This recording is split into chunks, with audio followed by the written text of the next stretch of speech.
200 punonjës bashkie. Ore, sa lek majnë të punonjës? Me i pakti, është e që pastronë të letra tona, me 450 në stadium. Me i shumëti me 1.200.000. Edhe keni shumë falendrin madh në punëtorët e bashkisë brenda sot, që më ka thënë Denis, bravo ti me gjithë zërin e qytetarëve të Divjakës. Edhe me zemër jemi aty, po na falni se kemi frikë se na heqin nga puna. Neve jemi bledur këtu sepse po na heqin identitetin. Identitetin që kemi vajtur për shumë vite. Edhe pse po na e heqin, sepse jemi nuk na plasin për ne, jemi thjesht një numër për ata. E të meron shefja deputetën tonë, ka frikë të vinë këtu. Po të mund ka frikë, se jo se s'do.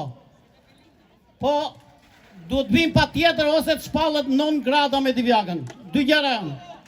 16.700-800 votus në të gjithë bashkin Divjakë. Sot jemi larg këtyre ngjyra politike. Sot jemi për Divjakën. Pse nuk viti mbledhin këta votus, pavarësisht ngjyrave, që të gjithë bashkë ta mbrojmë të vend. Unë i bëj pyetje Edi Ramës, përse zotri me gjithat zamrikun nas brikun tat, ti ja ke vënë lulen Divjakës për ta shkrirë. Për çfarë arsye? Po shkriu vetëm. Se e bërë për të shkrirë. Divjaka bashki!